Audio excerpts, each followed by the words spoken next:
Bueno, vamos a proceder a la segunda parte de la tarde, a la segunda ponencia, que corre a cargo de David Beorlegui, que se titula La historia en tiempos sombríos. Voy a presentarle a David, para quienes no le conocen. Es doctor en Historia Contemporánea.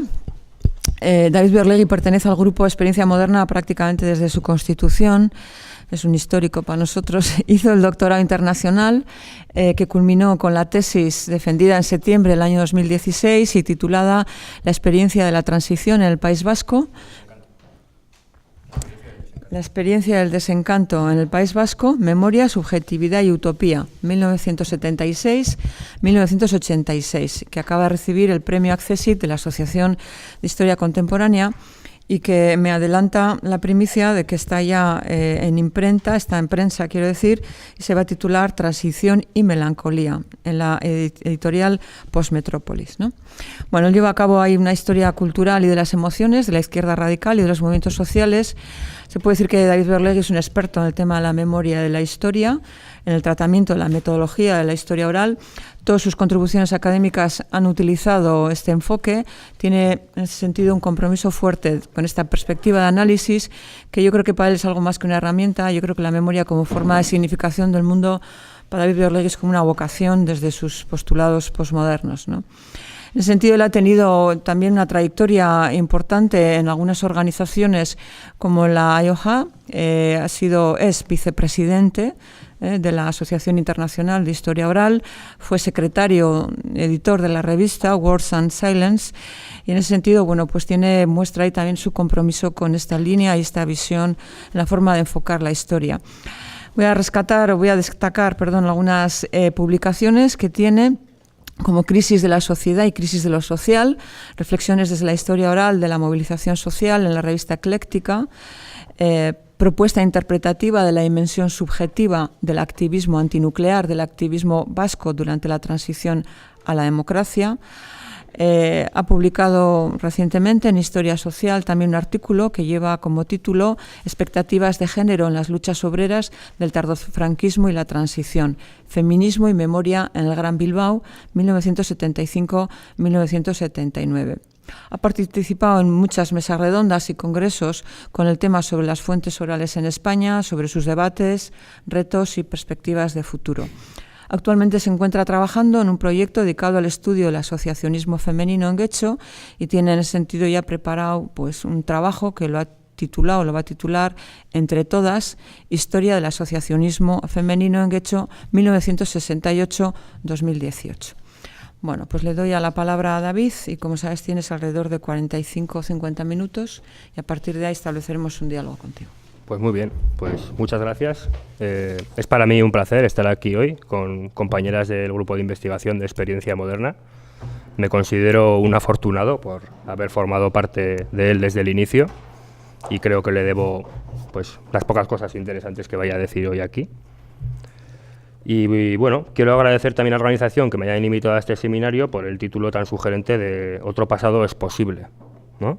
Que creo que es posible percibir en él una esperanza y a la vez la admisión de una cierta derrota, la de las pretensiones utópicas del 68 y su demanda de lo imposible. Mi intervención de hoy va a tomar como punto de comienzo lo que fue un poco el final de mi investigación anterior, el pasado hecho trizas, para tratar de defender una tesis, que es que la existencia de otro pasado posible está indisolublemente ligada a la experiencia de pasados imposibles, de tiempos que solo existen en tanto que nunca han existido. Pues voy a proponer, por tanto, una especie de diálogo entre las condiciones de posibilidad en la historia con las condiciones de imposibilidad en la historia. Y lo voy a hacer sobre todo a partir de un juego de ausencias y de presencias que creo que es muy característico de la memoria y muy revelador del modo en que afecta el paso del tiempo en los sujetos y los lugares. Bueno, he analizado el desencanto, fue mi tema, el desencanto de la transición, y entendí que se trataba de un acontecimiento en sí mismo, capaz de modificar el significado de la transición, en el caso, sobre todo, de los sectores más movilizados y de la izquierda radical. Y he defendido que fue un fenómeno que tuvo su origen en la memoria y estuvo relacionado con una alteración que los y las militantes experimentaron con respecto a la experiencia, valga la redundancia, de su propio tiempo.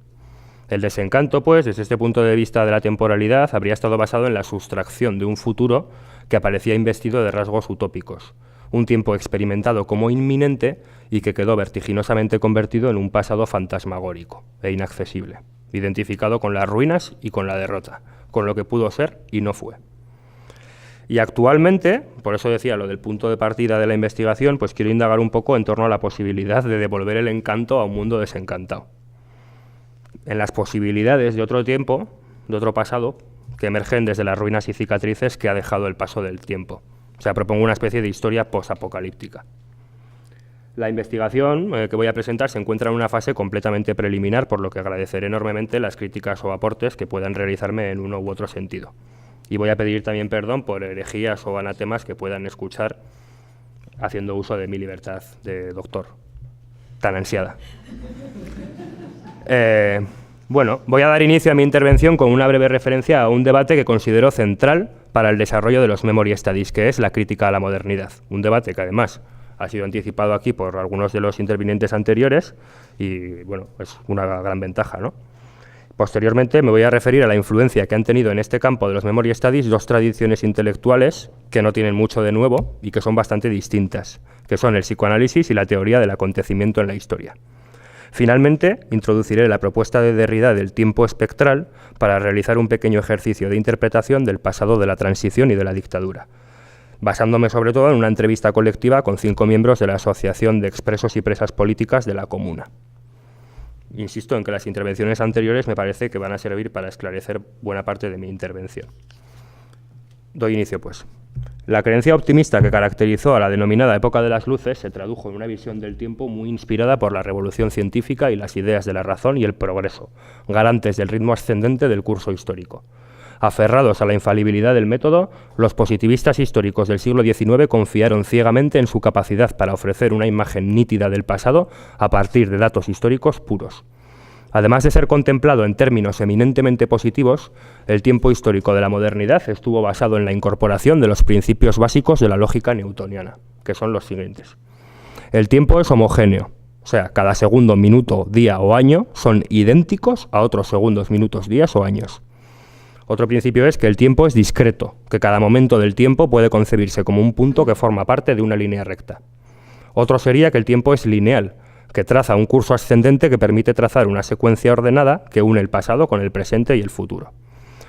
Otro de los rasgos sería que el tiempo es unidireccional, que avanza en una dirección, fluyendo del pasado hacia el presente y del presente hacia el futuro. Y el último de ellos sería que el tiempo es absoluto, no es relativo a un espacio o persona, no depende de la persona que lo mide. Bueno, pues los Memory Studies entiendo que van a cuestionar este paradigma desde una reflexión sobre lo que ha significado el progreso y sobre todo lo que ha significado la historia del siglo XX, que desde sus inicios ha albergado reflexiones muy críticas con el proyecto de la modernidad. Lo cierto es que si pensamos en el siglo XX es difícil no ver en él una sucesión de catástrofes, los horrores de la guerra, los genocidios étnicos y religiosos, el peligro atómico, los desastres ecológicos. Ha salido a la luz lo que algunos autores denominan la cara oscura de la modernidad. La visión optimista del tiempo y del futuro van cediendo en detrimento de una nueva experiencia del tiempo en la que se enfatiza su poder más destructivo. O sea, el paso del tiempo pasa a ser equiparado con la destrucción, de alguna manera. Podría incluir muchos nombres aquí, pero por razones de tiempo solo voy a mencionar dos, los casos de Tagore y de Benjamin, que presentan dos lecturas y dos imágenes, sobre todo muy potentes, hablábamos de las metáforas antes, pues dos imágenes muy potentes de lo que va a ser el significado de la modernidad, ¿no? Antes ha hablado el profesor Cabrera de los aportes de la teoría poscolonial al ámbito de la historia, y yo creo que uno de los grandes aportes de la teoría poscolonial ha sido demostrar que el tiempo está espacializado. Esto es, que se experimenta distinto en función del lugar en el que estamos.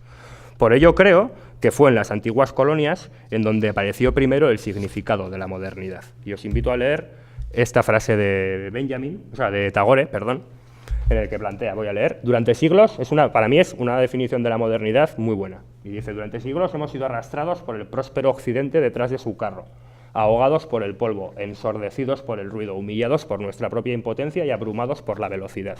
Rasgos todos ellos de la modernidad, ¿no?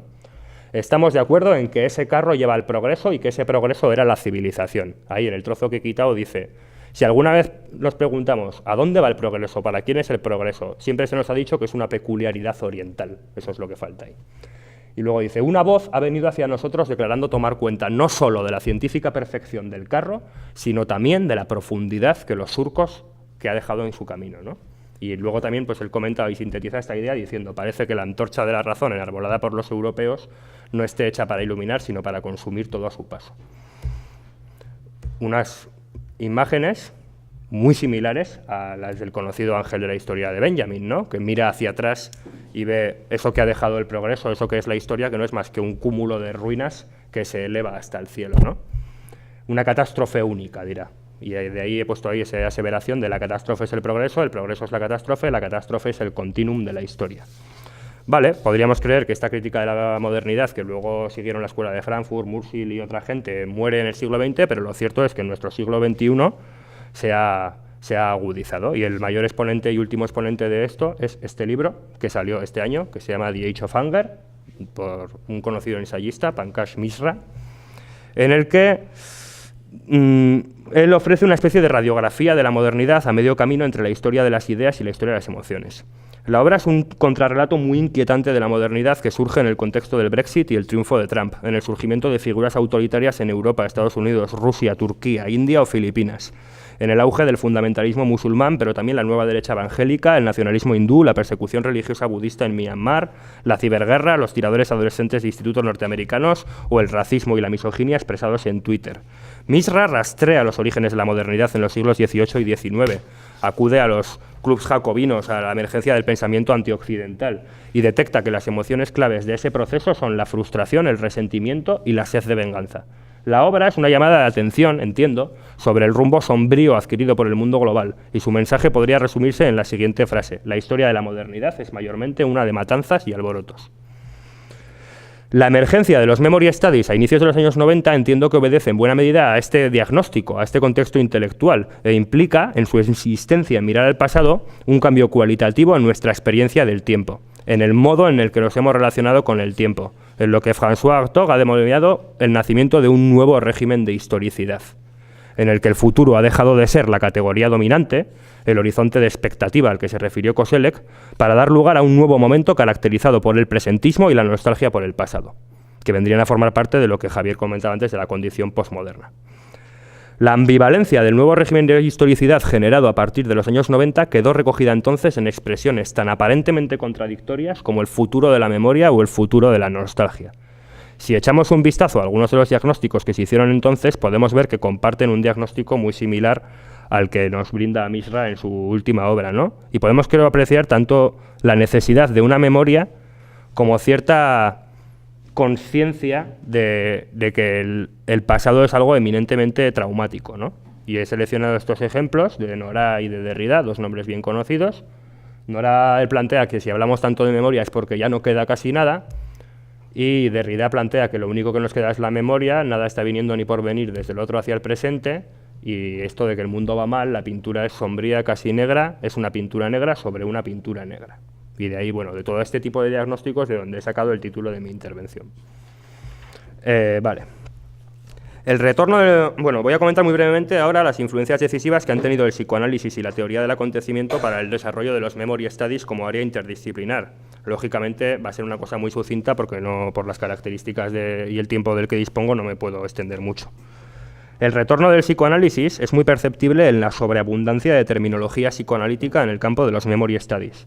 Fantasías, deseos, lo reprimido, lo oculto, el trauma, el duelo, la melancolía, los fantasmas del pasado. Está lleno, ¿no? El psicoanálisis tiene una gran influencia en lo que podríamos denominar el descentramiento del sujeto de la modernidad, de ese sujeto fichteano que salta por los aires ante el acoso de una serie de fuerzas animadas que acosan a la psique en una serie de procesos ocultos que escapan al control racional y al cálculo coste-beneficio. A diferencia del sujeto moderno, que se construye de cara al futuro, el sujeto del psicoanálisis no mira hacia adelante, sino hacia atrás. Es un sujeto que se construye retrospectivamente, incluso en contra de su voluntad, e incluso en contra de su propia supervivencia. El psicoanálisis inviste al pasado de un carácter fantasmagórico. Es la visita de algo que retorna desde el pasado. El fantasma, el revenant, el que reaparece, ocupa para Freud una posición liminal, porque constituye un umbral o puerta entre dos mundos, el de los vivos y el de los muertos, el de lo real y lo imaginario, el de lo ausente y lo presente, el de la herida visible y la herida invisible. Es precisamente de la articulación problemática de estos binarismos, de los efectos perniciosos que tiene esa articulación para la psique, de donde surge el concepto freudiano de lo siniestro. Cuando la visita de este fantasma es muy frecuente y recurrente, adquiere un cierto grado de frecuentación, dirá Derrida, estamos ante la aparición de un trauma. Lo fundamental del trauma es la imposibilidad de dotar de coherencia narrativa a la experiencia del pasado, o sea, los silencios. Hay una definición del silencio que es muy sugerente del poeta Paul Valéry, que él plantea que el silencio es la presencia activa de las cosas ausentes. El trauma refiere a una realidad inasible, que solo podemos abordar desde la voz de víctima, un poco en la línea de lo que ha comentado Suso antes. Y yo creo que esto es un problema para la historia de primer orden y también para la política y para la epistemología. Siguiendo el razonamiento de la cámara que ha explicado antes Suso, pues el historiador ha hecho un poco de psicoanalista, pero como dice Certeau, ha fracasado en su intento de enterrar al muerto. Y yo voy a plantear, de modo un poco provocador si se quiere, que nuestro trabajo no va a tener que ser el de hacer terapia, sino el de insuflar vida al pasado muerto. O sea, voy a proponer, en vez de la figura del enterrador, pues una figura como de brujo vudú, un bokor, diríamos, o algo así. Paso ahora a hablar del retorno de la teoría del acontecimiento, dejando un poco aparcado ahí el psicoanálisis. La teoría del acontecimiento en la historia es otra de las grandes influencias de los memory studies. De modo muy sucinto y grosero, podríamos decir que la teoría del acontecimiento plantea que una parte del pasado no se realiza en el momento en el que transcurren los hechos, sino que se constituye como reserva y aguarda para efectuarse. Voy a dar un ejemplo que ya hemos mencionado en algún momento de pasada, a lo largo de este seminario, que es el de eso que se llamó el espíritu de mayo del 68, y creo que se va a entender bien. Antes ha hablado Javier de los jóvenes de Berkeley del 64. Pues, ¿qué es mayo del 68? Es una cosa que empieza en el 64 y en realidad se hace notar después de mayo del 68. Es un acontecimiento que convulsiona Europa y provoca una enorme oleada de protestas que se extienden durante buena parte de los años 70, lo que significaría, dentro de esta lógica, que una parte del significado de mayo del 68 se está dando en los 70, siendo ese impacto, esa prolongación, esa retroactividad, lo que le otorga retrospectivamente el rango de acontecimiento histórico. El pasado, desde la teoría del acontecimiento, no es algo anterior y completamente distante con respecto al presente, sino que, como decía Colin Booth, es la precondición del presente. Deleuze también habla de que no existe ese tiempo cronológico, solamente el tiempo del reloj, cronos, sino que también hay un tiempo que actúa en diferido, que emerge con posterioridad al hecho, que sería aion. Y de algún modo, pues estaría también el kairos, que es como la capacidad benjaminiana de unir en una sola mirada esas temporalidades. O muy parecido a la Aleph de Borges también, si alguno lo habéis leído. Bueno, hemos hablado antes de esa dicotomía entre memoria e historia y aquí sí que me voy a mojar. Y yo creo que el intento más serio de incorporar la teoría del acontecimiento a la historia y de conciliar la historia y la memoria es la, no sé si llamarlo especialidad, disciplina o qué, la mnemohistoria, ¿vale? Mnemohistoria es un concepto de los Assmann, que son unas máquinas de crear conceptos, un matrimonio, y tienen pues conceptos como memoria cultural, por ejemplo, que me parece muy útil para todos estos problemas que nos daba lo individual y lo colectivo y todo esto, pues yo creo que si lo concibiéramos como memoria cultural, pues desaparecerían casi por sí solos. La mnemohistoria se preocupa por estudiar el modo en el que el pasado es recibido por el presente, y recibido de un modo activo, podríamos decir. El pasado asedia al presente y a su vez es modelado por el presente. Para la mnemohistoria no importa el pasado como algo ya pasado, el pasado de las cosas tal y como sucedieron. Las implicaciones de este planteamiento son importantísimas al dar a entender que no hay nada de natural en nuestra relación de distanciamiento o de ruptura con el pasado, sino que es un fenómeno cultural, investido por tanto de cargas morales y políticas. La mnemohistoria busca trascender esa dicotomía entre el pasado y presente que encubre la falsa dicotomía entre historia y memoria. Pasa del estudio, por otro lado imposible, de las cosas tal y como sucedieron, para estudiar cómo las maneras de recibir y narrar el pasado permiten construir y sostener comunidades en el tiempo. El pasado pierde su autonomía y deriva sus significados del presente. Ya no importa tal y como fue, sino como es recordado. No importa, por tanto, la factualidad del pasado, sino su recepción activa por parte del presente y su significado. Al mismo tiempo que la mnemohistoria nos permite adentrarnos en esas zonas grises que están entre la historia y la memoria, esas zonas grises del pasado que persisten de algún modo en el presente, nos obliga a reflexionar sobre la propia historicidad del tiempo histórico, el tiempo que utilizamos para razonar históricamente. El acontecimiento, decimos, tiene una vida posterior al hecho. De hecho, hay un libro muy conocido de esta rama que se llama The Afterlife of Events, El pasado se las ha conseguido ingeniar para mantenerse lo suficientemente vivo como para tocarnos. Todos dicen que el pasado ha muerto, que es un pasado enterrado, pero sin embargo, ese pasado no está, digamos, muerto en un plano fantasmal como en el trauma que hablaba antes, el psicoanálisis, sino que está acechando a los vivos, aguardando para reaparecer, saliendo a la superficie. Utilizando la terminología de Derrida, podríamos decir que no es un pasado fantasmal, sino que es un pasado fantasmal que de repente toma una forma espectral, que explicaré ahora, esa diferencia entre una cosa y otra. El mundo actual no está cubierto por la luz brillante de la razón, sino por una luz tenue y mortecina, que ilumina un escenario postapocalíptico. Los surcos dejados por el carro del progreso han dejado tras de sí un escenario de ruinas cubierto de historias de violencia que se sitúan en el límite de lo indecible. El presente de Espectros de Marx, que es la obra de Derrida en la que cita esto del tiempo espectral, es un presente desquiciado, desajustado, que se caracteriza por el retorno del pasado en forma espectral, por la vuelta de reaparecidos que se resisten a quedar reducidos a un limbo fantasmal y buscan ajustar cuentas con el pasado, arreglar sus asuntos pendientes con el mundo de los vivos. El presente se ve asediado pues por el pasado, y el pasado que asedia o acecha al presente es un pasado que permanece vivo y que cobra presencia hasta en su dimensión ausente. Explicaré esto porque parece sino un trabalenguas. Es un pasado que se nos presenta en una forma espectral. Veo que no estás aquí, y sin embargo, te siento, estás aquí, estás entre nosotros. Un poco como un espectro, ¿no? Y uno de los aspectos característicos de un espectro, nos dice Derrida, no es otro que el de la búsqueda de la justicia. El espectro se caracteriza por no ser, por no estar, estoy citando ahora, por no estar nunca presente como tal. Lo espectral es la justicia ahí donde la justicia no está, entiéndase, donde no está presente. Entiendo por ello que toda la propuesta de lo espectral está concebida como una política de la memoria en nombre de la justicia, que es sumamente crítica con el tiempo de la historia y la metafísica de la presencia que reina en él. Él va a proponer una especie de ontología de la ausencia o ontología espectral, que recoge en un juego de palabras muy sugerente que no tenemos en castellano, que es haunt ontology. Mari me corregirá si lo digo mal, pero bueno. La palabra haunt tiene distintas acepciones, ¿no? A haunted house es una casa embrujada, pero luego haunting memories, ¿no? Serían como unas memorias que nos persiguen de alguna manera. Pues es esa mezcla del fantasma que te persigue, ¿no? Que queda, pues eso, en castellano se dice espectrología, pero hauntology mola más. Bueno, siguiendo el razonamiento de Bebernage, que es uno, desde mi punto de vista, de los más brillantes comentaristas de la obra de Derrida, podríamos decir que el tiempo de la justicia difiere del tiempo que tradicionalmente se ha asignado a la historia. Mientras que la justicia presupone que la posibilidad de impartir justicia expira con el tiempo, que el delito prescribe, la historia necesita exactamente de la operación opuesta. Desde primero de carrera se nos enseña que es necesario un tiempo para que se abran los archivos y podamos coger distancia, una ruptura con el pasado necesaria para poder tomar perspectiva de esos hechos que narramos. O sea, la diferencia entre el tiempo de la justicia y el tiempo de la historia radica en el respectivo énfasis que hacen en la presencia o en la ausencia, así como en la reversibilidad o irreversibilidad que se asigna al pasado.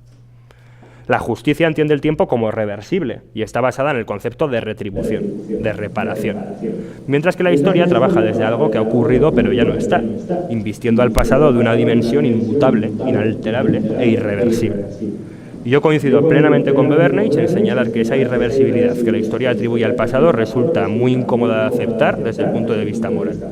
Es más, creo, antes hablaba la compañera también de la sensación de como de desagrado que le ha dejado Javier con lo de la melancolía, pues yo creo que esa sensación de desagrado que experimentamos ante determinadas aseveraciones históricas puede constituir un material muy valioso para nuestras investigaciones. La melancolía, el enfado, la ira que nos provocan determinados acercamientos del pasado constituye la mejor prueba de que el pasado no ha muerto, que todavía es capaz de tocarnos. Y en ese sentido creo que la propuesta mía pues casa con la de Derrida, porque entiendo que hay que dejarse asediar un poquito por los fantasmas. Ahora bien, ¿por qué nos asedia una determinada parte del pasado y por qué nos asedia de determinada manera, ¿no? Porque el asedio del pasado siempre tiene un punto inconfortable. Bueno, espero dar respuesta a esta pregunta un poco más adelante, pero la dejo ahí. La historia es un agente activo en el establecimiento de un distanciamiento, de un extrañamiento, de una separación entre el pasado y el presente. Esa operación puede resultar útil para determinados análisis, pero nunca es neutral desde un punto de vista político o moral. Y esto es especialmente perceptible en los momentos de transición y en las sociedades postdictatoriales, cuando se insiste una y otra vez en que el pasado pasado está, en que el muerto muerto está y en que hay que olvidar porque el peligroso intento de reanimar a los muertos pues puede poner en riesgo el futuro, etcétera. Y he puesto ahí un par de párrafos de Julián Marías, que es una persona que considero representativa de cierta clase bien pensante de la transición, que fue un columnista habitual en El País, que habló de la transición como la imposición de la razón histórica, lo que sea que quiera decir eso, y que bueno, él mostraba mucha preocupación por eso de que vengan un pasado no muerto y no resucitado, y España se llene de aparecidos y de revenants, ¿no? Y parece que Derrida en realidad le está respondiendo con su obra. Yo me parece, la verdad, me quedé muy... ¿no? Bueno, como se ha puesto de manifiesto en los debates sobre justicia transicional que han tenido lugar en sitios tan distintos como Sudáfrica o Argentina, la consideración del pasado como algo irreversible tiende a encubrir a los perpetradores de violencia estatal y a perpetuar su lógica de la impunidad. Me voy a remitir a las últimas declaraciones del presidente hace apenas una semana para zanjar la polémica en torno al Valle de los Caídos. A algunos parece preocuparles mucho el pasado, a mí me preocupa el futuro. Lejos de hipérboles groseras, cabe preguntarse sobre las continuidades del pasado dictatorial y sus efectos en la sociedad española. Para hablar del franquismo, se nos dice, es preciso hablar de la guerra. Y la guerra, como había ya comentado antes en el debate con Suso, pues es ese momento doblemente traumático, ¿no? Traumático porque hubo violencias que todos quieren olvidar, traumático porque está enterrado, distanciado y reducido a un estado fantasmal al que no se puede acceder. La presencia del pasado fantasmal constituye el leitmotiv de 6 historias recogidas en la obra colectiva Entre el dictador y yo. Es una obra que se ha citado bastante en debates sobre posmemoria, pero a mí me interesa traerla a colación porque creo que, bueno, es interesante para muchas cosas, también para el tema de la posmemoria, pero sobre todo porque se ve muy bien lo que yo creo, se ve muy bien la presencia fantasmagórica y acechante del pasado, ¿no? Vamos a ver un fantasma que aparece, que asusta, y vamos a ver un fantasma que resulta muy expresivo de la capacidad violenta del franquismo. Y digo capacidad violenta del franquismo no solo en su capacidad de exterminar a la gente, sino en capacidad de imponer un no significado al pasado, en convertirlo en traumático.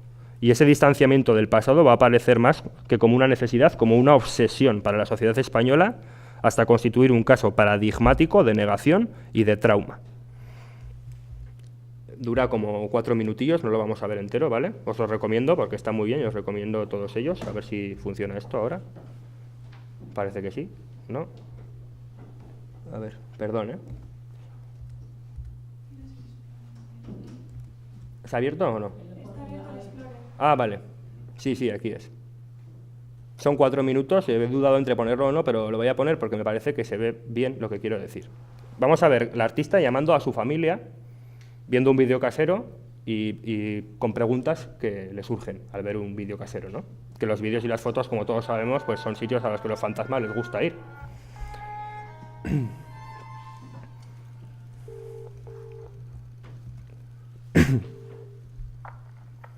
dígame. ¿Papá?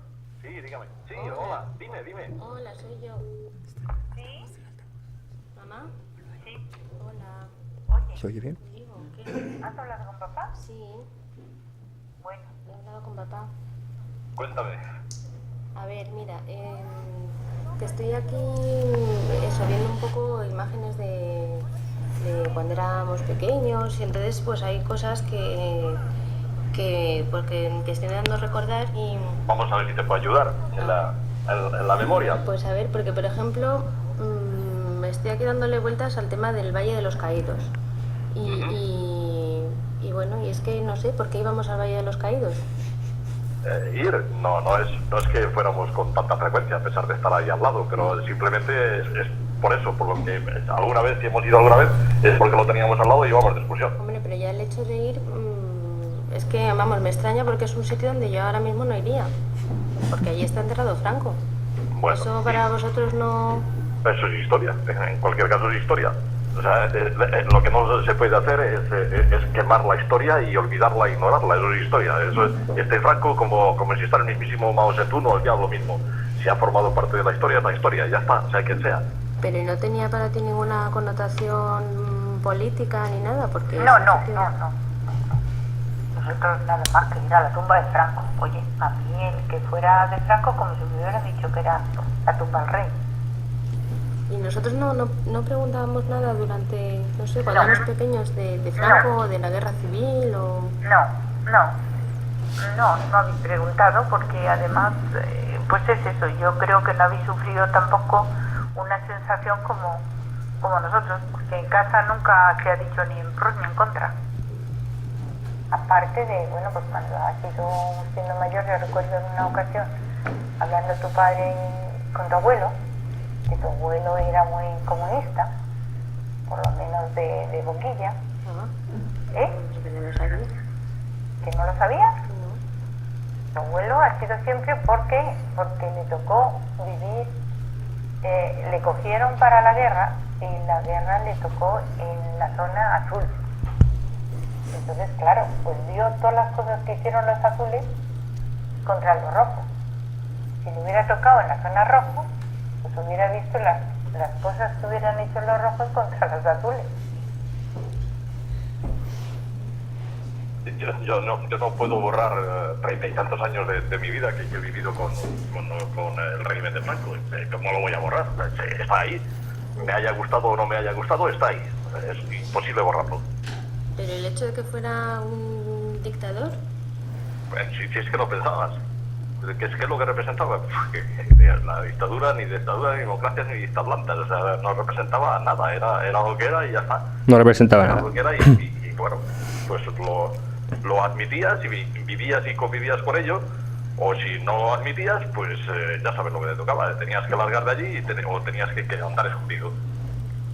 Nosotros siempre hemos tenido trabajo, siempre hemos tenido una vida pacífica, nunca hemos tenido ni un tropiezo con nadie. Hombre, pero sufriríais la falta de libertad, ¿no? No, pero no hemos vivido una falta de libertad ¿para qué? Para ver películas, sí, pues veían las películas que no se podían besar, pero bueno, como no sabías, como no conocías otra cosa, se oían muchas cosas. Se oía que maltrataban a la gente cuando la cogían, a los presos, les torturaban. ¿Y eso te parece normal? Pues mira, nunca me ha parecido normal ni anormal, pero como no he vivido ninguna sensación de esa, solo han sido rumores para mí.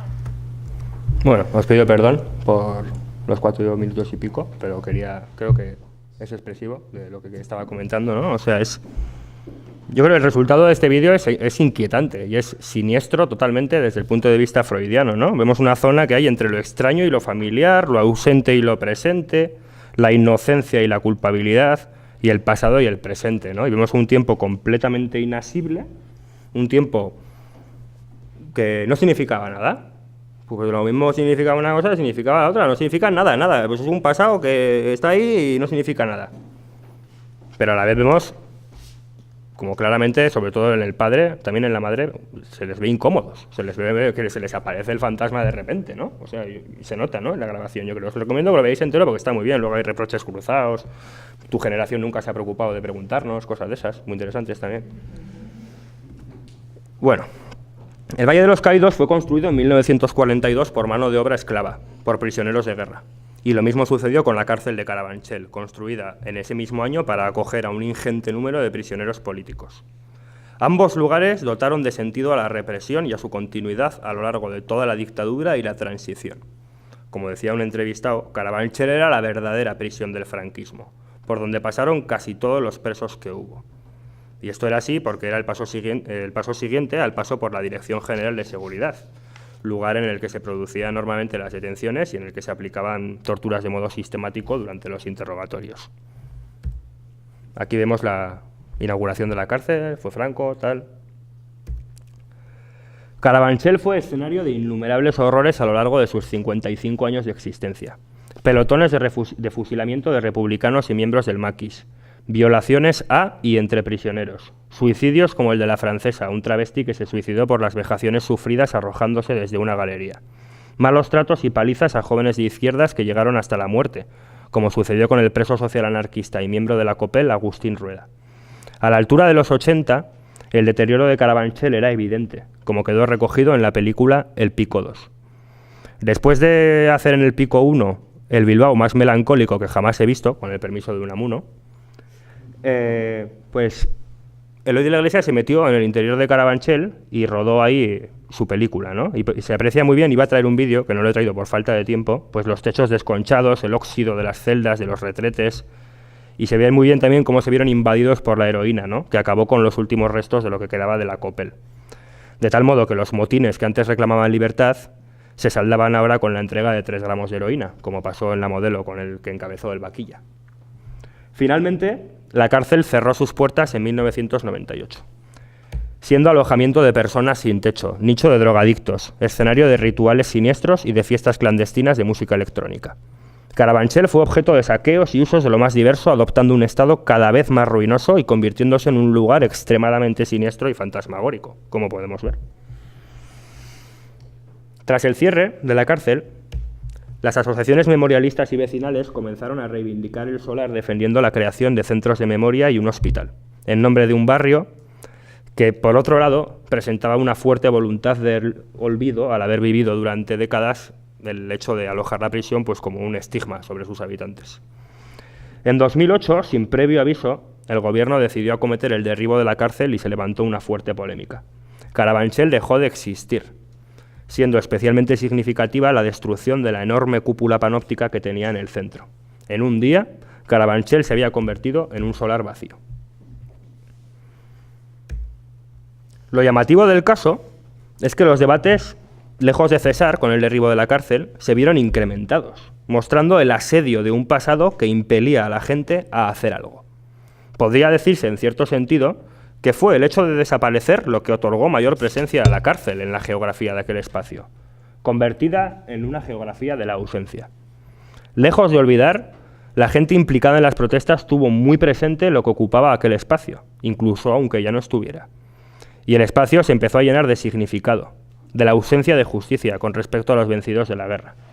De hecho, podría decirse que fue el hecho de no estar lo que precisamente le otorgó una mayor presencia, dotando a la nostalgia de un componente proactivo.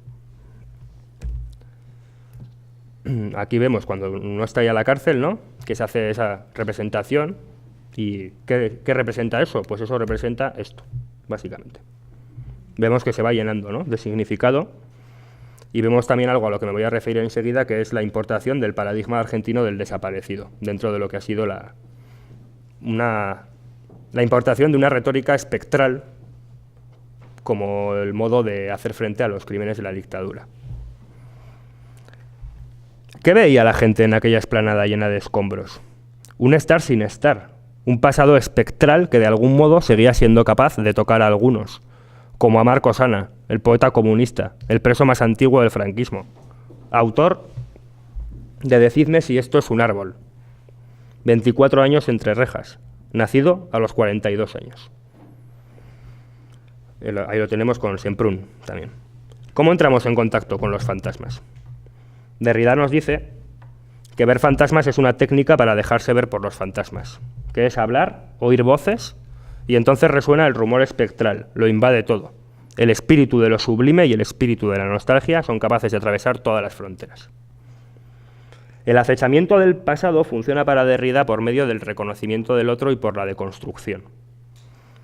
Antes Suso nos ha hecho un ejercicio de deconstrucción cuando nos ha puesto la placa, con su significado borrado originario antes, ¿no?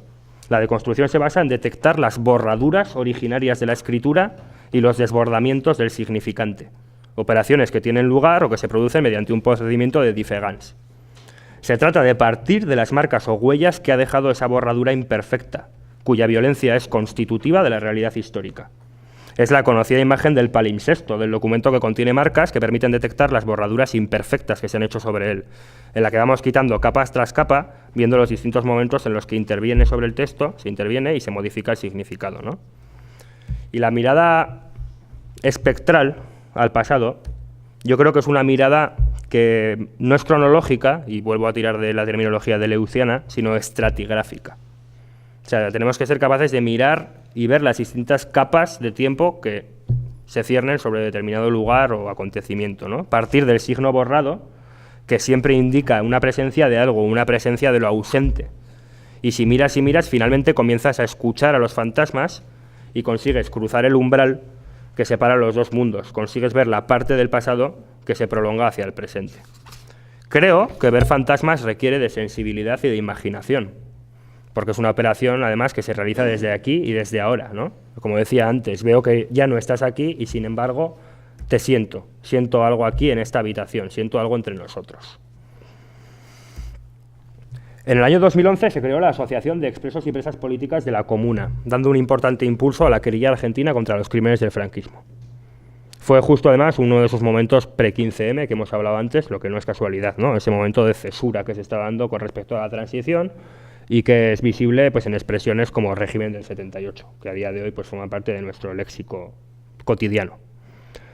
La Comuna alude a la organización de la que se dotaban los presos en las cárceles y muy especialmente en la cárcel de Carabanchel.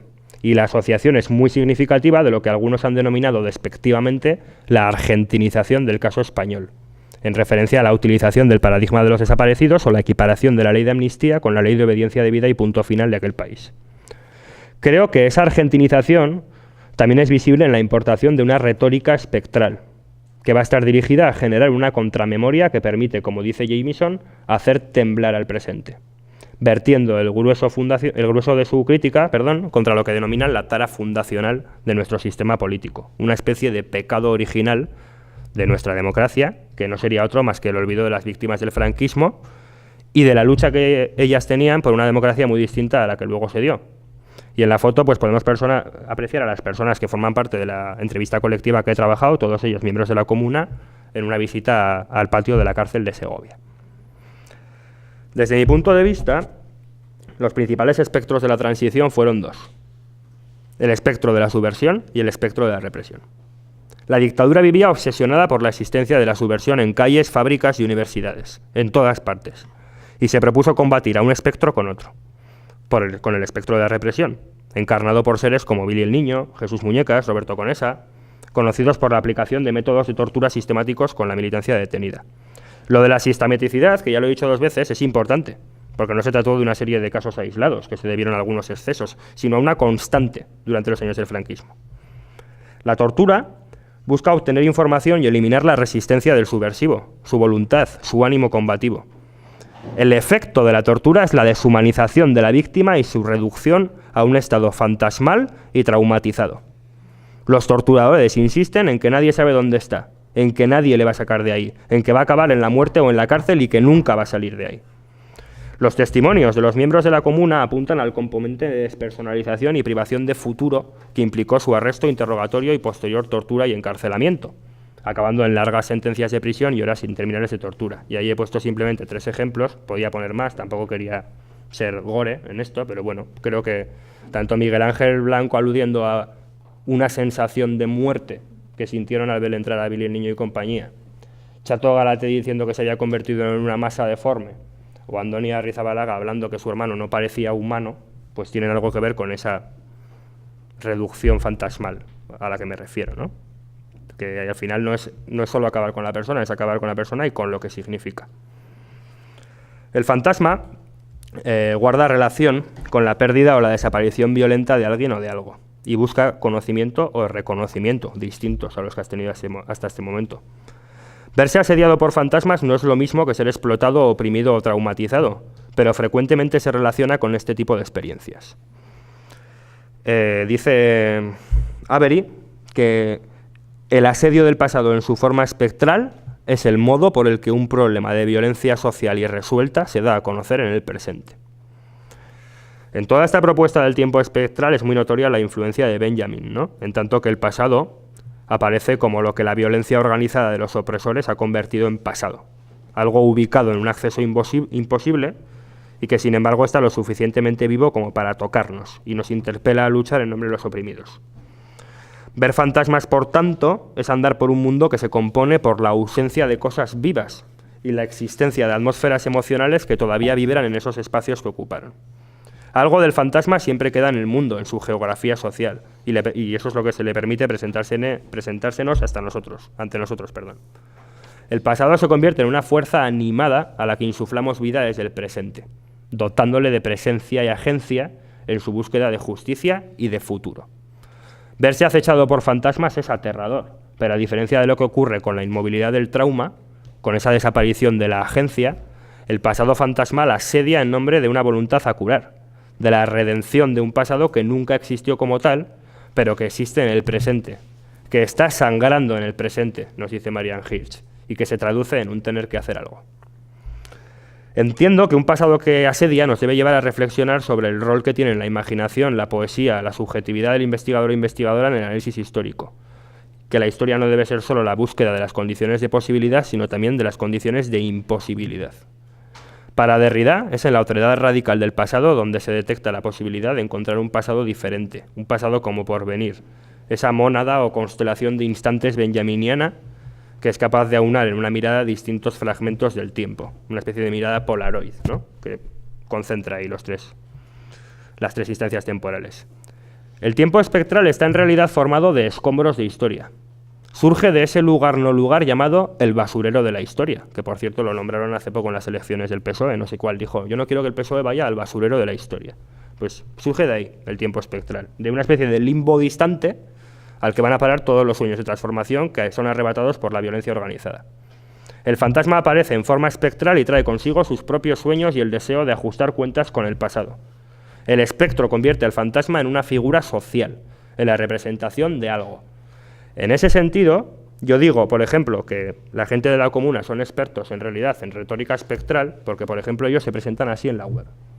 Y yo digo, ¿por qué se presentan así? Esto puede ser muy subjetivo, pero desde mi punto de vista, al poner estas fotos así, pues parece que están diciendo como, soy el mismo de entonces, no habéis conseguido acabar conmigo, pese a que eso es lo que queríais, y sigo aquí, he vuelto con mis sueños, sigo significando algo, sigo aquí, no me he ido. Pues es un poco ese efecto, ¿no?, yo creo que provoca, ¿no?, de alguna manera. Y a la vez, la espectralidad, y voy a terminar con esto, inviste al pasado de un atributo nuevo, que es la futuridad, una especie de fuerza mesiánica que porta la liberación del presente en nombre del futuro. En ese sentido, Derrida dice que el porvenir solo puede anunciarse como tal y en toda su pureza desde un fin pasado. El porvenir solo puede ser de los fantasmas y el pasado. Para Derrida, la parte espectral del pasado es su otredad radical y su capacidad de desestabilizar el presente. En su comentario a los espectros de Marx, Avery se muestra de acuerdo con este punto al afirmar que si te dejas guiar por los fantasmas, te pueden llevar a lo que se ha perdido, que en ocasiones es todo. Sin embargo, Avery difiere de Derrida en asignar al pasado, Derrida asigna al pasado un carácter de otredad radical y Avery entiende que a la hora de comprender el pasado es necesario el gesto empático, que es un gesto exigido por el fantasma cuando gesticula frente a nosotros. En sus ojos desesperados nos dice, subyace un mensaje, podrías ser tú. Y creo que esta crítica es pertinente a la obra de Derrida y cabe discutirla en este foro, ¿no? ¿Cuál es el papel que asignamos a la empatía en el marco de nuestras investigaciones? ¿Hasta qué punto podemos acercarnos a la experiencia de un grupo, un sujeto o un tiempo sin un gesto empático que, por otra parte, es contemplado por otras disciplinas humanísticas como un elemento esencial de la investigación? Yo estoy pensando sobre todo en la antropología y la etnología. ¿No sería necesario acaso un doble gesto de extrañamiento y reconocimiento frente a ese reaparecido, que es el fantasma? El acecho del pasado espectral de Carabanchel no solo clama por verdad, reparación y justicia, sino que mantiene intacta una parte de su carácter utópico, de la utopía de la experiencia de la transición, del significado de las luchas de entonces. Esta foto es de un motín que hubo en el año 77. Carabanchel aparece como un espacio cargado de futuridad, de proyectos de transformación social y resueltos que aguardan su momento de ajustar cuentas con la dictadura, de la posibilidad de pensar un encuentro con el pasado o mejor aún, con el futuro del pasado, un futuro no efectuado que asedia al presente en su forma espectral, un espectro capaz de inestabilizar ese tiempo estático del status quo español que empezó en el año 78 y acaba hoy, presuntamente. Aquí, por ejemplo, pues Miguel Ángel Álvarez, al recordar su estancia en prisión, él plantea que estábamos sufriendo la represión y la falta de libertad, pero queríamos una sociedad mejor y más igualitaria. Y recuerda que se sentía como conviviendo en un ideal de sociedad comunista. Sabina Arana también recordaba que de no ver futuro pasó a decir, no sé cuándo, pero seguro que va a ser por la puerta grande, que van a ser las masas las que nos iban a sacar. Así viví yo todos aquellos años, dice. Fue una época muy importante para mí.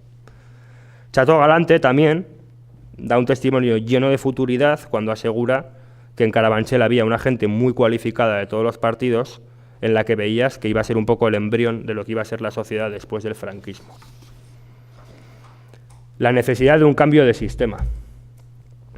Es algo que nos marcó en aquel momento y que nos sigue marcando ahora, porque teníamos toda la razón. En ese sentido yo me siento contento, repetiría, incluyendo el talego, es lo que plantea, ¿no?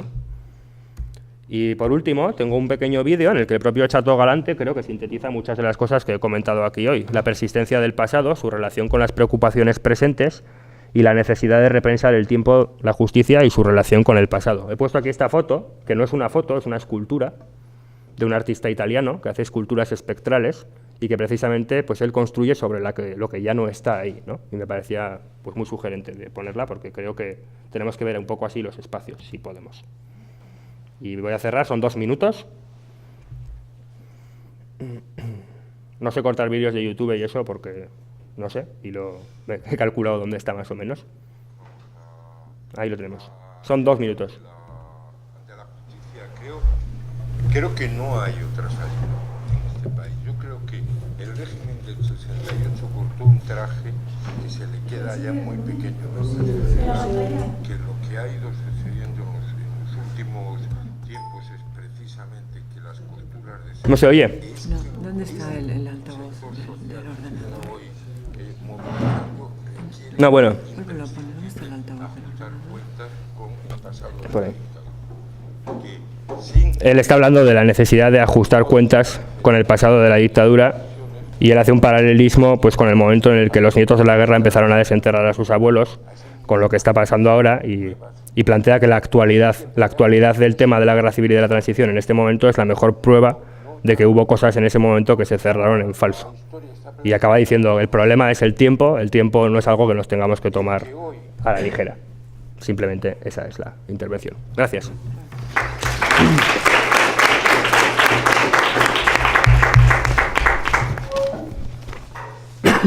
Bueno, pues después de esta sugerente intervención de David, tenéis la palabra, tenemos la palabra.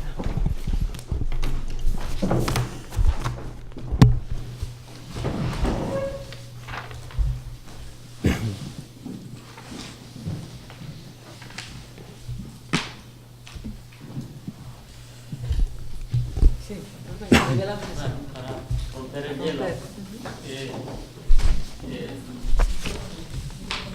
Micrófono.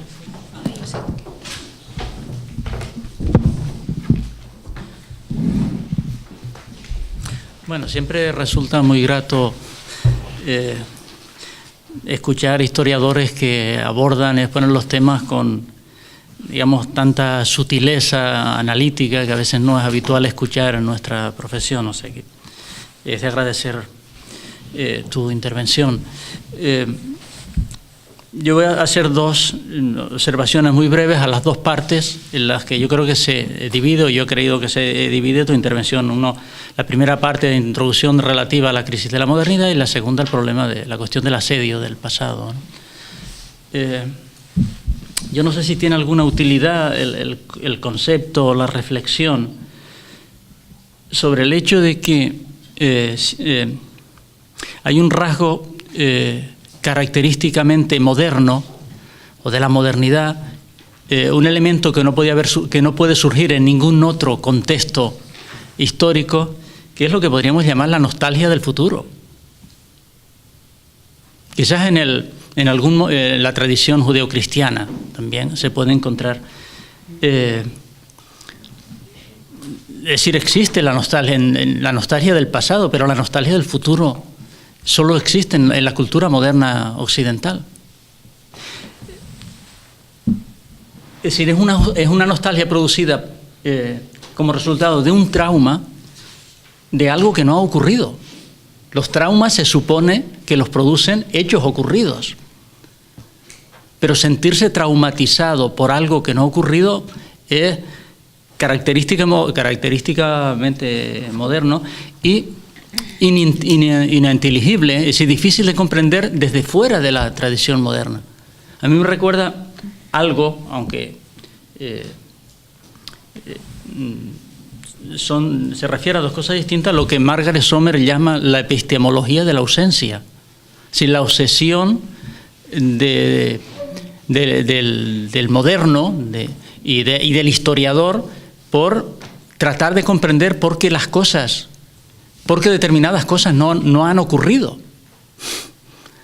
Eso visto desde el exterior de la cultura moderna, desde fuera de la cultura moderna, es completamente absurdo.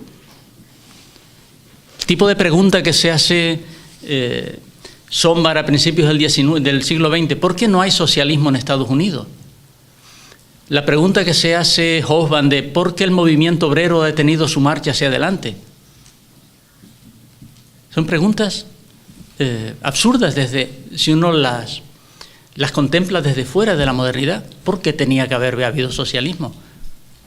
Porque la historia sigue una marcha hacia adelante.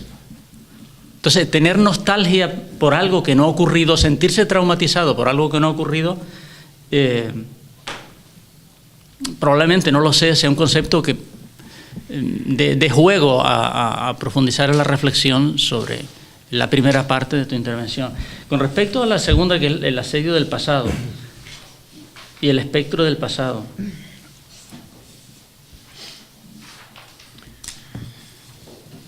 Yo creo que la razón por la que el pasado nos asedia, y creo que lo has dicho claramente, es fundamentalmente por la imposibilidad de poder fijar sus significados. Lo que nos produce ansiedad, lo que nos produce incertidumbre, es no poder tener nunca la certeza de que los significados que nosotros atribuimos o nuestra generación atribuye al pasado son significados fijos, nunca van a cambiar. En ese sentido, yo creo que, claro, el vídeo que has proyectado, yo creo que se presta a dos lecturas. Una es la lectura de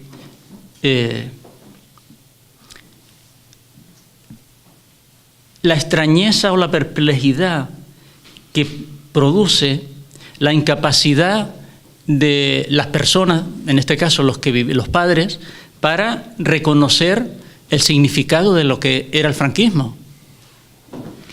Extrañeza porque a nosotros nos parece un significado evidente. ¿Cómo es posible que no lo reconocieran, que era una dictadura que torturaba? Bueno, yo creo que la clave del vídeo se encuentra en el hecho de que cuando creo que es la madre que dice, no puedes echar de menos algo que no conoces. Son las expectativas lo que hace que el franquismo, o la ausencia de determinadas expectativas es lo que hace que el franquismo sea aceptable. Pero puede hacerse también otra lectura, y es ver ese diálogo como un episodio de la lucha por conferir significado al pasado. Es decir, no la lucha entre alguien que quiere que aflore el significado real y alguien que se resiste al reconocimiento de ese significado real. Es una lucha entre dos generaciones por resignificar el franquismo. Es una lucha por fijar el significado del franquismo. No es simplemente la ceguera de una generación para reconocer un significado que para la otra generación es evidente. Y esa segunda lectura, claro, obliga probablemente a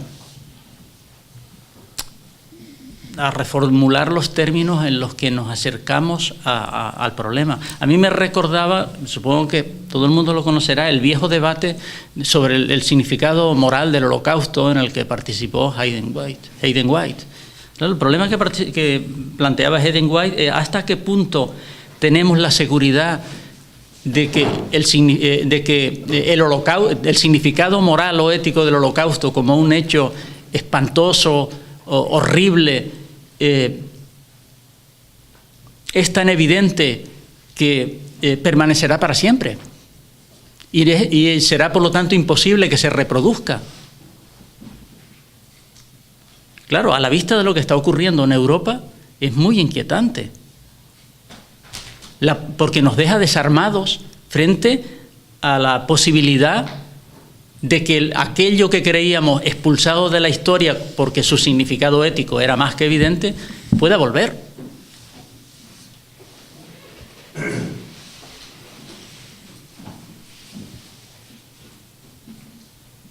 No sé si son dos observaciones que tienen alguna utilidad para tu trabajo, ¿no? Sí, ¿respondo? Bueno, muchas gracias. Estoy de acuerdo en la mayoría de cosas que planteas. O sea, yo no sé cuánto hay de moderno y cuánto hay de posmoderno en la nostalgia de futuro, ¿no? Con esto de la jauntología que decía antes, pues hay una gente que se está agrupando y está haciendo, se consideran jauntólogos, ¿no? Y van estudiando esto, ¿no? Y ellos plantean que lo que tienen es la nostalgia de un futuro pasado, que es precisamente echar de menos algo que no se conoce. Y claro, pues yo no sé cuánto hay de moderno o de posmoderno en eso, ¿no? Pero yo pienso en mí mismo y yo echo de menos una ilusión que detecto en la gente que entrevisto cuando hablan de la transición y una ilusión que asoma en sus ojos porque yo no la veo en lo que me rodea, ¿no? Y con respecto a la imposibilidad de fijar los significados y la falta de certezas, yo creo que eso es precisamente lo que nos ha vuelto la mirada al pasado. Porque el futuro, ya desde el nacimiento del punk, no hay futuro. Es futuro incierto, no hay futuro, se ha nublado y es como un gesto humano, demasiado humano, que diría Nietzsche, el coger y si no ves lo que tienes delante, pues vuelves la mirada atrás, ¿no? Y lo que yo planteaba un poco en la intervención es que cuando se volvió la mirada atrás en los 90, lo que se vio fue una catástrofe de dimensión colosal que era inabarcable, ¿no? Y yo pues, he tratado de... Creo que las últimas, esto que he puesto, pues cuando el que dice repetiría incluido la cárcel y tal, yo creo que ahí se está enunciando desde un lugar que no es el de la víctima, o no el de la víctima victimizada, que decía Suso antes, es otra cosa, ¿no? Y el vídeo es muy rico, el vídeo de posmemoria. O sea, normalmente se usa para lo que tú comentas, para hablar de posmemoria, o sea, para hablar de esa diferenciación entre la gente que tiene una experiencia directa y la gente que tiene una experiencia indirecta. Y yo creo que en realidad lo que el vídeo a mí me muestra es que es un pasado que asedia de dos maneras distintas. Es un pasado que provoca incomodidad en ambas partes, pero asedia de formas distintas. O sea, para mi generación, por ejemplo, yo no creo que sea tan evidente el significado del franquismo como tú planteas. O sea, yo creo que lo que es evidente es su no significado. Y precisamente tiene un no significado porque se considera que es algo que no tiene absolutamente nada que ver con nosotros. O sea, yo hablo en términos generacionales ahora porque creo que la chica que hablaba pues tendrá 3 o 4 años más que yo. O sea, yo creo que yo hablo con la gente de mi edad y salvo algunas excepciones, la gente no se siente asediada por el franquismo porque le asigna una dimensión completamente ausente y fantasmal. Mientras que no es tanto una epistemología de la ausencia, sino es de la presencia de lo ausente. Lo que yo he venido a tratar de plantear, esta foto, ¿no? Un poco la foto esta, ¿no? Y bueno, no sé, de todos modos, ya te digo, con respecto al carácter moderno de esa nostalgia de futuro, yo estoy de acuerdo, yo creo que es una incurable condición moderna que hay ahí y que es muy difícil. Y habría que repensar qué es la posmodernidad, que igual es una simultaneidad de la experiencia de la modernidad con otras cosas. También se podría plantear así, una apertura, pero eso no significa que se haya difuminado la experiencia de lo moderno, incluso podemos ser a veces más modernos que en ningún otro momento, porque al verse amenazado lo moderno, pues se radicaliza y se vuelve hipermoderno. Y si ya no hay esperanza de futuro, aunque sea la encuentro en el pasado, no sé cómo decirte, es un poco eso. No sé si te he respondido. O... Sí.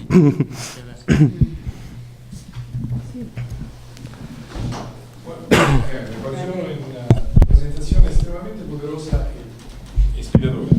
Solo la primera parte es necesario. La primera parte merece, yo pienso, incluso más teorización. Me ha gustado mucho que has introducido el libro de Mishra, The Age of Anger, porque es un libro que ha tenido un impacto muy fuerte en todas las ciencias sociales, no solo entre historiadores, y representa y sintetiza manera de ver las cosas, en particular la modernidad occidentalizante y homogeneizante también, como algo que ha impactado como una forma de trauma todo el ser humano, toda la sociedad de todo el mundo.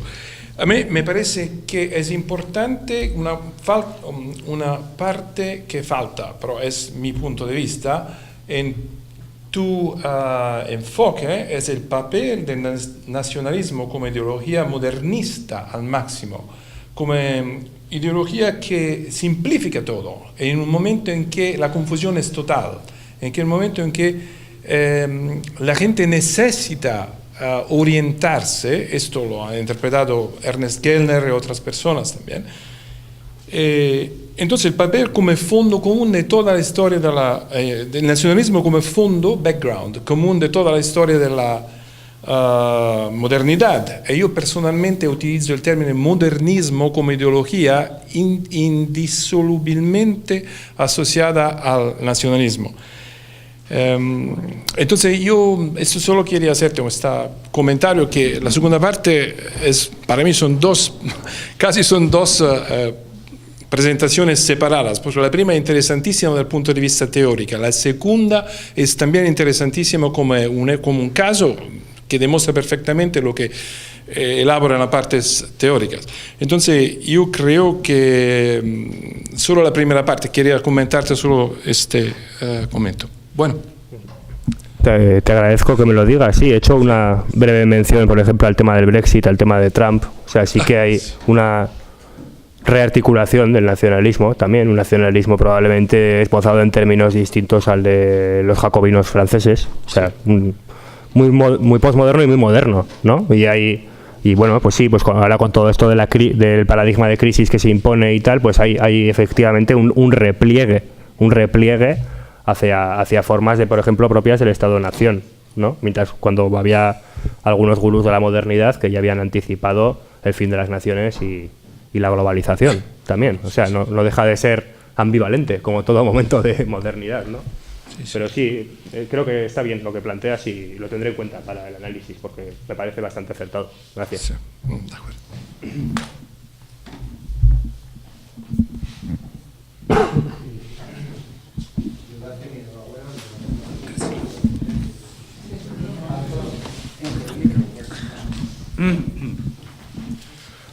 Sí, por la presentación, que me ha parecido muy potente, y ya como estoy acostumbrado a escucharte, no me llama la atención. Lo que sí me llama la atención en cierto sentido es la lógica esta de... hay una lógica de preterización, de retorno al pasado, básicamente porque el futuro se ha caído. Pero yo no creo que sea exactamente así, porque es cierto que vivimos en un mundo no utópico, es decir, los futuros posibles como que pueden perseguirnos en términos fantasmagóricos, pero sobre todo estamos viviendo un mundo muy distópico. Es decir, se sigue pensando el futuro de manera en el cual lo indeseable es posible, pero lo imaginamos como tal. Es decir, el futuro no es que se haya derrumbado y de repente los fantasmas del pasado sean el único lugar que ocupe nuestro presente, sino que hay también una lógica tremendamente o antiutópica o distópica, pero que nos hace tener el futuro muy presente en nuestras cabezas y de alguna manera nos atrapa, ¿no? Es decir, no es que uno vea series de los Tudor porque los mitos del futuro se hayan hundido y entonces tiene que buscar uno en el antepasado un sujeto glorioso y heroico, sino también que está operando una marca muy distópica de cuidado por dónde vamos, porque aquello hacia dónde vamos puede ser posible y es malo para todos, ¿no? No sé cómo lo ves.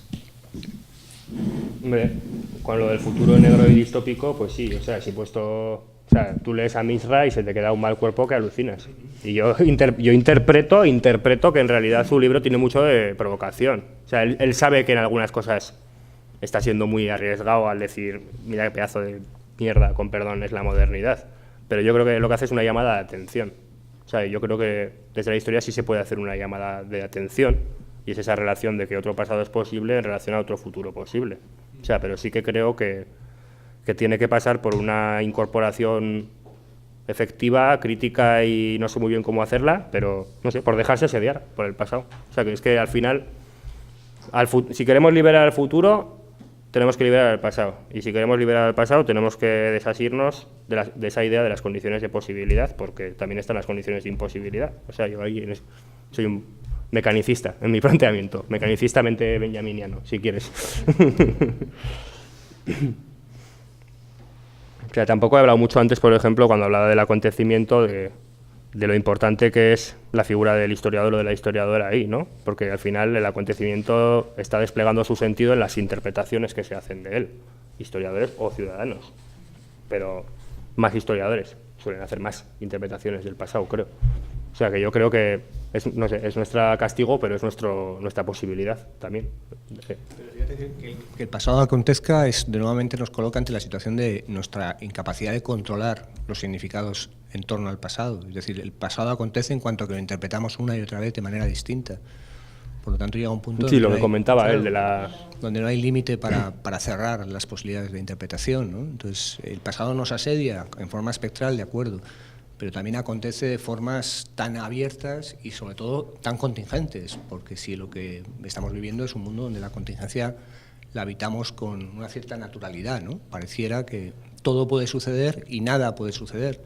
Por lo tanto, estamos atrapados en ese mundo en el que el pasado puede acecharnos, pero como lo podemos interpretar de muchas maneras, una vez que ese pasado ya no es un espectro, es decir, lo podemos rechazar como espectro, que es lo que pasa en ese vídeo.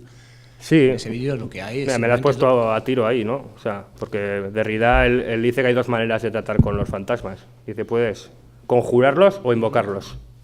Y yo creo que lo que hemos visto en el vídeo es una parte que está tratando por todos medios de conjurar al fantasma, de decirle, vete de aquí, quédate en tu plano de fantasmas, quédate en tu mundo y no vengas por aquí nunca más, que son los padres. Y otra parte que está diciendo, no, es que yo quiero sacar mi ouija y que venga aquí el espectro, porque me está diciendo unas cosas súper interesantes. O sea, hay como dos experiencias de asedio que son diferentes. Me da la sensación. Por eso decía antes que, pues bueno, que hay que comportarse más como brujos Bokor o brujas Mambo y menos como enterradores, ¿no? Quizás dejarnos tocar por el pasado. Si no te dejas tocar, no te va a tocar. De ahí todo el tema que hablaba de la imaginación y eso. Yo creo que es importante echar la imaginación para tratar de ver más allá de esas ruinas y ver qué había ahí en esas ruinas. La cuestión es que si el espectro intencionalmente puedes hacer que no te toque. Es decir, que el pasado si te asedia, ¿no? Es decir, no es una cuestión de voluntad, es una cuestión de que el espectro si funciona como tal, funciona como tal. Sí, cuando he hablado del psicoanálisis te he dicho, lo que asedia, aún poniendo en riesgo nuestra propia supervivencia. O sea, ahí es peligroso dejarse asediar por los fantasmas también, es una operación peligrosa.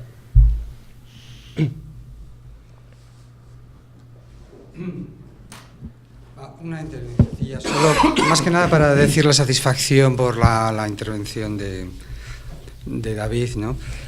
Y porque realmente ha vuelto a articular, ¿no? pues un conjunto de preocupaciones que nos asedian como grupo, ¿no? y también a nosotros particularmente, ¿no? Las dos actitudes que plantea Derrida con respecto al espectro, ¿no? Con respecto a los fantasmas, son las dos actitudes de la cultura tradicional en relación a lo que nosotros llamamos el mundo de la mente, ¿no? en lo que en la cultura moderna se llama el mundo de la mente, ¿no? Siempre había esas dos actitudes, ¿no? Una actitud, por ejemplo, la actitud de protección que la cultura popular, por ejemplo en Irlanda, ¿no? planteaba ante los leprechauns, ¿no? Era tomártelo a broma. Entonces, de las actitudes ante el fantasma, igual ha faltado esta, ¿no? Cuando viene el pasado, burlarte de él, ¿no? Y burlarse de él era una forma de protección muy buena, porque normalmente el leprechaun te llevaba al bosque y allí te morías normalmente de frío y de hambre, ¿no? Entonces, ¿no te parece que falta esta actitud burlesca ante este pasado asediante, ¿no? Sí, me ha faltado. También te digo que, pues eso, ya me cuesta salir del trauma, viendo los testimonios que me están dando de violencia extrema y sistemática y cotidiana. Se me ha olvidado decir, uno por ejemplo, no de la comuna, otro entrevistado me hablaba una vez, qué cosa más derridiana, de un preso del Maquis, que vivía en la prisión del Dueso, que llevaba como 20 y pico años, y el tío pintaba pinturas negras. O solo con el color negro. Y se pintaba cuadros negros el tío, y tenía un montón de cuadros negros ahí.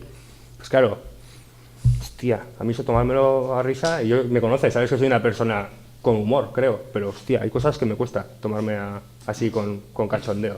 Y es una actitud muy poco punk, ¿no? Pues en realidad hay que reírse de todo, ¿no? Pero hay cosas que me cuestan. No sé, sobre todo, no por el hecho en sí, porque no tiene un significado en sí, pero creo que toda la violencia y todo lo despreciable que puede haber en esas experiencias de violencia que se han vivido se ha multiplicado por 20 a lo largo de los últimos años. O sea, porque cada gobierno que ha entrado en España ha sido una oportunidad perdida de cerrar bien ese pasado, si lo que se quiere es cerrar. Y no fue ni la UCD, que se dice mucho que yo de la UCD, pues que hubiera esperado de la UCD, tampoco, pero desde mi punto de vista la gran oportunidad perdida en este país fue el PSOE. Porque el PSOE sí tenía una legitimidad y una memoria histórica y una serie de historias para afrontar ese pasado, y no les dio la gana porque lo que molaba era la modernidad, y la modernidad es el futuro, y es Europa, y es no sé qué.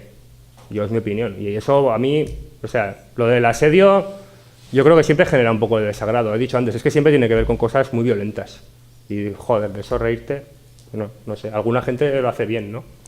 Pero a mí me cuesta. Es una terapia, ¿no? Sí, claro, es una de las formas de terapia, ¿no? Efectivamente. O sea, yo solo veo en mis entrevistados, con la gente que entrevisto, pues que entre cosas que les duelen mucho se ríen. Y hay un componente, Freud explicó mucho eso, la risa defensiva ante algo que te duele. Pues si es una risa defensiva, sí, pero si es una risa que le quita importancia a la experiencia, yo no me reiría. Esa es mi respuesta.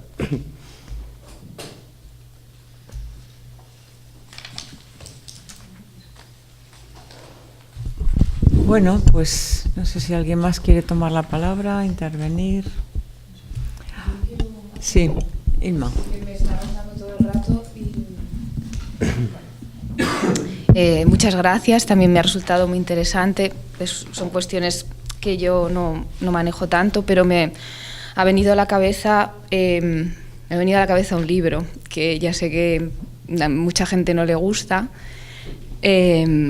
Y que se ha sido muy crítico y con el autor y con el libro también, que es El monarca de las sombras. Javier Cercas. Y bueno, claro, Javier Cercas. Pero claro, es El monarca de las sombras. Y cómo resuelve el final, cómo... bueno, claro, sí, creía que lo habían leído, ¿no? No lo he leído.